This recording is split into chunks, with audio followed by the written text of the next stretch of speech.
जिंदाबाद जिंदाबाद जिंदाबाद। डॉक्टर अम्बेडकर अमर रहे, अमर रहे, अमर रहे। डॉक्टर लोहिया अमर रहे, अमर रहे।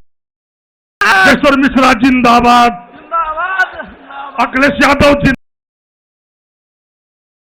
जिंदाबाद। समाजवादी पार्टी जिंदाबाद, जिंदाबाद जिंदाबाद। बुंदेलखंड की जनता जिंदाबाद, जिंदाबाद जिंदाबाद। अखिलेश यादव जिंदाबाद। जिंदाबाद जिंदाबाद। आदरणीय अध्यक्ष जी,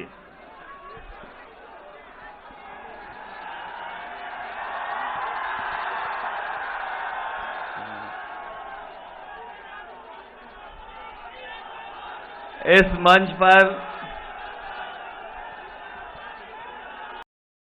समाजवादी पार्टी के जिला अध्यक्ष महेश कश्यप, मंच पर उपस्थित पूर्व राज्यसभा में सांसद चंद्रपाल सिंह जी, मंच पर उपस्थित पूर्व विधायक श्री रामपाल जी, मंच पर उपस्थित हरिओम उपाध्याय पूर्व मंत्री जी, मंच पर उपस्थित पूर्व विधायक शिवराम कुशवाहा जी, समाजवादी पार्टी के हमारे गरौठा के प्रत्याशी पूर्व विधायक दीपक यादव जी, झांसी के समाजवादी पार्टी के प्रत्याशी सीताराम कुशवाहा जी, आपके बगल की विधानसभा मऊरानीपुर पूर्व एमएलसी तिलक चंद अहिरवाल जी, बबीना के समाजवादी पार्टी के प्रत्याशी नौजवान साथी यशपाल यादव जी, हाल में ही समाजवादी पार्टी में शामिल होने वाली श्रीमती वंदना पाठक जी, मंच पर उपस्थित प्रभा पाल जी, प्रमोद जी, सतीश जतारिया जी, अजय सूद साहब, असफान सिद्दीकी जी, पूर्व एमएलसी श्याम सुंदर सिंह जी, सन सिंह शेरशाह जी और पार्टी के बड़ी संख्या में सभी हमारे नेता, गठबंधन के सभी हमारे साथी और इस चुनाव के कार्यक्रम में बड़ी संख्या में उपस्थित हमारे सभी आदरणीय किसान भाई, माताएं, बहनें, नौजवान साथी, पत्रकार बंधुओं, मैं सबसे पहले इस कार्यक्रम में उपस्थित आप सबका बहुत बहुत धन्यवाद और आभार प्रकट करना चाहता हूं। मैं देख रहा हूं, जब पिछली बार मैं आया था समाजवादी विजय रथ लेकर के, उस समय जो जोश और उत्साह दिखाई दिया था अभी कम नहीं हुआ है और मुझे लगता है कि झांसी के लोग इस बार सभी सीटें जिताकर के ही समाजवादी पार्टी को और समाजवादी पार्टी के समर्थन में सभी लोग मिलकर के इस बार सभी सीट जिताने जा रहे हैं। इस क्षेत्र का चुनाव तीसरे चरण में होने जा रहा है। जो लोग खबर रखते होंगे और सूचनाओं को, जो खबरों की जानकारी रखते हैं, समय समय पर राजनीति में क्या हो रहा है उसकी सूचना रखते होंगे, उन्हें पता होगा कि पहले ही चरण में जनता ने समाजवादी पार्टी और आरएलडी के गठबंधन के पक्ष में ऐतिहासिक मतदान किए हैं। जो परिणाम पहले चरण में आने जा रहा है उससे बढ़कर के समाजवादी पार्टी के पक्ष में दूसरे चरण में मतदान होने जा रहा है। आज जिस क्षेत्र में मतदान हो रहा है, जिस क्षेत्र में आज वोट डाले जा रहे हैं, सहारनपुर से लेकर के मुरादाबाद, रामपुर, बदायूं, उस इलाके में लोगों ने 100% गठबंधन के पक्ष में मन बनाया है वोट डालने के लिए। ये झांसी के लोग, हमारे सभी विधानसभाओं के लोगों से मैं विशेष अपील करने आया हूं बुंदेलखंड की जनता ने हमेशा समाजवादियों का साथ दिया, लेकिन इधर जब से लोकसभा विधानसभा के चुनाव हुए हैं, जो समर्थन मिलना चाहिए था वो समर्थन नहीं मिला है। 2014 का चुनाव, 2017 का चुनाव और 2019 का चुनाव, यहां की जनता ने न जाने कितना भरोसा किया भारतीय जनता पार्टी पर और एक एक सीट भारतीय जनता पार्टी को जिताने का काम किया। मैं आपसे जानना चाहता हूं, जितने लोग यहां पर हैं, बताओ 14 के चुनाव में बीजेपी जीती, 17 में जीती, 19 में भी जीत गई। बताओ बुंदेलखंड की जनता को मिला क्या है? बताओ ईमानदारी से बताओ, जितने सभा में लोग हैं, यहां की गरीब जनता ने भरपूर समर्थन दिया, लेकिन बताओ बुंदेलखंड को क्या मिला है? बताओ झांसी में क्या मिला? ललितपुर में क्या दे गए भारतीय जनता पार्टी के लोग? जालौन के भी लोग हैं, बताओ जालौन के लोगों को क्या मिला आपको?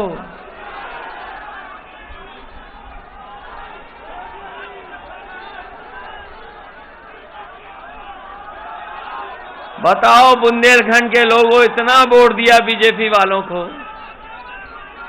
आपको क्या मिला बताओ? अभी बगल में उनके नेता बोल रहे होंगे, न जाने कौन से सपने दिखा रहे होंगे। मऊरानीपुर में आए हैं कोई नेता उन करके, हालांकि हमारे पीछे पीछे चल रहे हैं वो।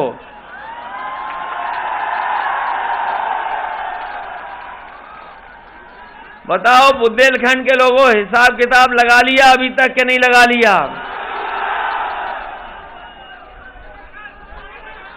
इतना निराश किसी सरकार ने नहीं किया होगा जितनी इस डबल इंजन की सरकार ने बुंदेलखंड की जनता को निराश किया है।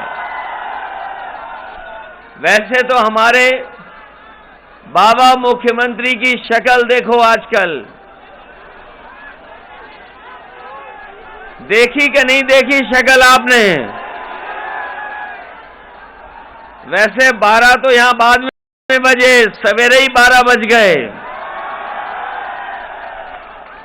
रात भर उन्हें नींद नहीं आई आज, क्योंकि दूसरे चरण में वोट पड़ना था, रात भर नहीं सो पाए और सुबह ही हमारे पत्रकार साथियों को बुला लिया उन्होंने। कह रहे कि ये चुनाव 80-20 का है, 80-20 का। ये कह रहे ये चुनाव दूसरी दिशा में ले जाना चाहते हैं। अगर बीजेपी के मुख्यमंत्री जी का अगर किसी ने सुना होगा आज का इंटरव्यू, उनकी शक्ल देख लेना, उनकी शक्ल पर 12 बज गए हैं। 12 बज गए कि नहीं बज गए?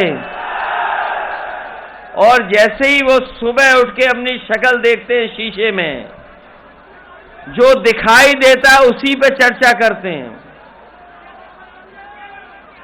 जो सुबह सुबह देखते हैं उसी पे चर्चा कर रहे हैं।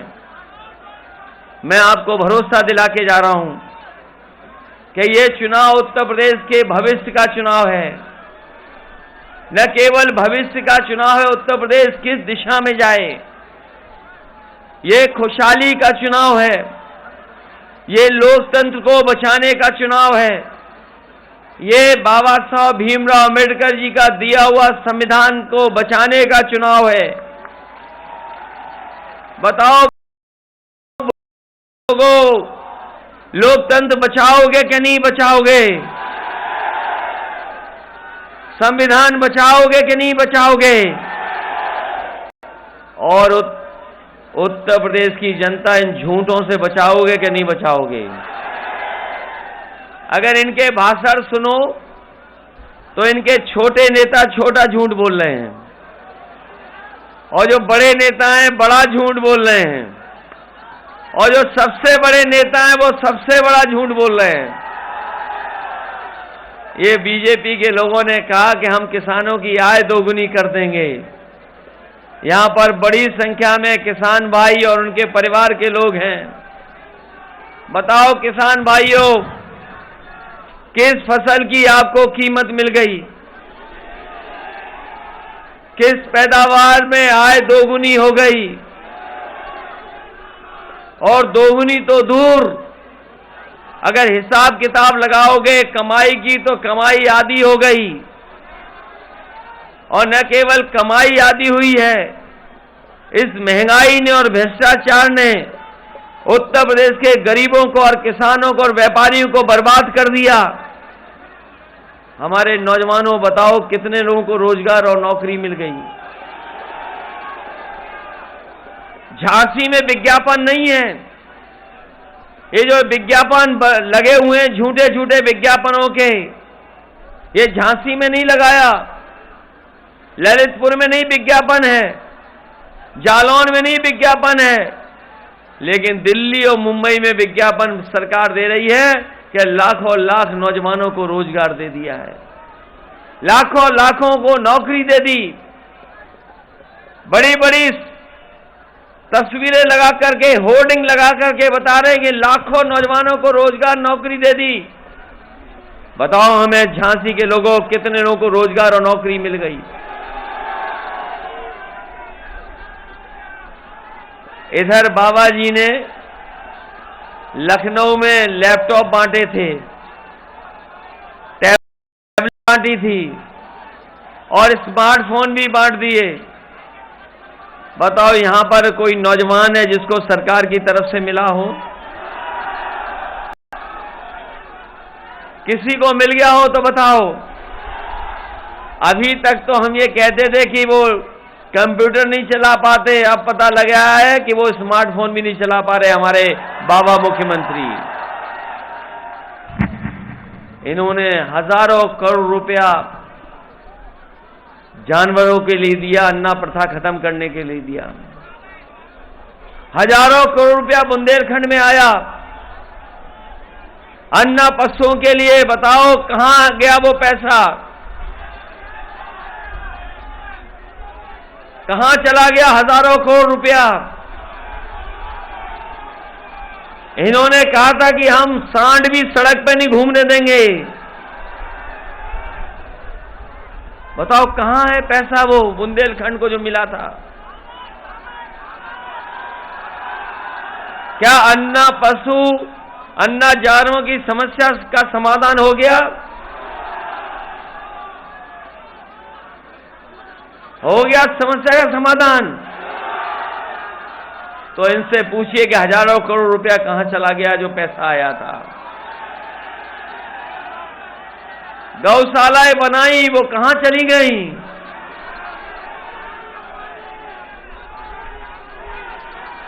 और एक्सीडेंट हो गए जानवरों से, सांडों से भी एक्सीडेंट हुए। रात भर किसानों को जगना पड़ा, हर खेत पे तार लगाने पड़ गए, फसल को बचा नहीं पाए। कहीं अगर नुकसान की भरपाई हो तो बता दो आप। ऐसी खराब व्यवस्था किसी सरकार में नहीं हुई होगी जो इस भारतीय जनता पार्टी की सरकार में व्यवस्थाएं सब खराब कर दी। याद कीजिए वो समय कोरोना का, जिस समय हमारे मजदूर भाई दूसरे प्रदेश से चल करके आए थे। यही झांसी की सीमा और ललितपुर की सीमा पर कई दिनों मजदूर रुके रहे, उन्हें खाना नहीं दिया, पीने के लिए पानी नहीं दिया, और बेचारे नहा धो नहीं पाए। एक एक हफ्ता 10-10 दिन ऐसे ही पड़े रहे, लेकिन पुलिस लगा करके सीमा पर नहीं आने दिया। याद कीजिए वो समय जब ललितपुर में एक गर्भवती मां महाराष्ट्र से चल करके आई थी और वो चलते चलते ललितपुर की सीमा पर आ गई। उसके बेटी पैदा हुई, 3-4 घंटे उसने इंतजार किया कि शायद सरकार मदद करेगी, कोई मदद नहीं की। उसे 3-4 घंटे के बाद खुद अपने चल करके घर जाना पड़ा। वो घर पहुंच गई, लेकिन सरकार ने मदद नहीं की। मैं आपसे कहना चाहता हूं, अगर समाजवादी सरकार होती तो चाहे हमें जिलाधिकारी की गाड़ी छीन करके उस गर्भवती मां को देनी पड़ती, तो हम लोग दे करके उसको घर में पहुंचाने का काम करते। न जाने कितने मजदूर भाई जो घर नहीं पहुंच पाए, उनकी जान चली गई। वो पैदल पैदल घर गए। याद है कि नहीं याद है? पैदल पैदल घर गए थे किसान, मजदूर पैदल गया, कोई साधन सरकार ने नहीं दिया। कई लोगों की जान चली गई, किसी ने मदद नहीं की। अगर कोई मदद के लिए आगे आया तो वो समाजवादी लोग थे। उन परिवारों की 1-1 लाख रुपए से मदद करने का काम किया। आज बुंदेलखंड में सबसे ज्यादा किसान आत्महत्या कर रहा है। अगर उत्तर प्रदेश की सूची निकाल करके देखेंगे, सबसे ज्यादा किसानों ने आत्महत्या अगर कहीं की है तो आपके बुंदेलखंड में की है। और बुंदेलखंड के सबसे ज्यादा अगर किसी जिले में आत्महत्या किसानों की ने की है तो वो महोबा में की है। बताओ, हम जानना चाहते सरकार के लोग क्या मदद कर रहे हैं। अगर कोई मदद कर रहे हो तो बताइए आप। और ऊपर से ऐसे कानून लाए थे कि जिससे हमारे किसानों की जमीनें छिन जाती। 3 काले कानून लाए गए और वहां पर देश के किसानों ने धरना दिया, प्रदर्शन किया। 1-1 साल बैठे रहे वहां पर, कोई सुनवाई नहीं हुई और 700 से ज्यादा किसान शहीद हो गया। तब जाकर के सरकार ने वो 3 कानून वापस लिए हैं। ये मत समझना कि 700 किसान शहीद हुए इसलिए कानून वापस लिए हैं। वापस इसलिए लिए हैं कि पंजाब और उत्तर प्रदेश में उन्हें वोट चाहिए था, इसलिए उन्होंने 3 काले कानून वापस लिए हैं। वो ये लोग जानते नहीं हैं, भाजपाई लोग। मैंने पहले चरण में भी कहा और दूसरे चरण में जहां जहां गया वहां पर मैंने कहा कि जिस तरीके से किसानों के ऊपर अन्याय किया, उत्पीड़न हुआ, उनके ऊपर मुकदमे लगे, कीलें लगाई गईं, उनके ट्रैक्टर ट्रॉली नहीं चलने दिया, डीजल नहीं दिया और 750 के लगभग किसान शहीद हो गए। अगर ये भारतीय जनता पार्टी का प्रत्याशी कान पकड़ करके भी 700 बार उठक बैठक लगाएंगे तब भी यहां के गरीब और किसान भारतीय जनता पार्टी के लोगों को माफ करने वाले नहीं हैं। बताओ, बुंदेलखंड के किसान भाइयों, गरीब भाइयों, बीजेपी को माफ करोगे क्या? जिन्होंने 750 से ज्यादा किसानों की जान ले ली हो, बताओ उन्हें माफ करोगे क्या? तो इसलिए हम आपसे विशेष निवेदन और अपील करने आए हैं। समाजवादी पार्टी का मैनिफेस्टो आपने पढ़ा होगा। समाजवादी पार्टी ने कहा है कि सरकार बनेगी तो 300 यूनिट फ्री बिजली मिलेगी, आपको पैसा नहीं देना पड़ेगा। न केवल 300 यूनिट फ्री बिजली होगी, हमारे किसानों की सिंचाई के लिए भी बिजली पूरी माफ होगी, सिंचाई माफ होगी, कोई पैसा नहीं देना पड़ेगा। जो हमारा गरीब किसान है, जिसे ये सरकार खाद नहीं दे पाई, डीएपी नहीं दे पाई, बताओ डीएपी और खाद दे पाई सरकार के? नहीं दे पाई। इसलिए समाजवादी लोगों ने कहा है कि अगर हमें किसानों को, गरीब किसानों को डीएपी और खाद देनी पड़ी तो सरकार की तरफ से उन्हें दिलवा करके फ्री देने का भी काम और इंतजाम समाजवादी सरकार में होगा। याद है कि नहीं याद है? 500 रुपए समाजवादी पेंशन दे रहे थे। यहां की माताएं बहनें जो गरीब हैं उनको 500 रुपए समाजवादी पेंशन मिल रही थी। और जिस समय सूखा पड़ा था उस समय समाजवादी पार्टी ने कहा कि 100% महिलाओं को हम लोग समाजवादी पेंशन से जोड़ने का काम करेंगे। पहले 500 रुपए दे रहे थे, इस बार समाजवादी पार्टी ने तय किया है कि 1.5 गुना 1500 रुपए महीना और 18,000 रुपया साल अगर देना पड़ेगा तो समाजवादी सरकार में माताओं बहनों को पेंशन देने का काम करेंगे। इधर स्वास्थ्य को लेकर के बहुत चिंता है। हमारे गरीब इलाज नहीं करा पा रहे, इलाज के लिए इंतजाम नहीं है, न दवाई है, न बिस्तर है, न अस्पताल है। जो एम्बुलेंस चल भी रही थी उसको बर्बाद कर दिया। इसलिए बुंदेलखंड में जहां झांसी में मेडिकल कॉलेज है, अगर उसको सुविधा दे करके पहले 500 बेड बनाया था, 500 बेड के और आगे भी ले जाना पड़ा, तो मेडिकल कॉलेज को ले जा करके और एम्बुलेंसों की संख्या दुगनी कर करके जिससे हमारे गरीबों का इलाज अस्पताल में हो जाए वो इंतजाम करेगी समाजवादी पार्टी। पुलिस को लेकर के समाजवादी पार्टी ने बहुत सुधारने का काम किया। पहले याद कीजिए, थानों में डीजल पेट्रोल नहीं मिलता था, कोई बजट नहीं था। ये 100 नंबर वाली गाड़ी जरूरत और मदद के लिए फोन करके गरीब पर पहुंच रही थी। इस सरकार ने केवल एक काम किया है, 100 नंबर का 112, 100 नंबर का 112। और जब से हमारे बाबा मुख्यमंत्री ने 112 किया है तब से पुलिस भी हमारी कबाड़ा हो गई।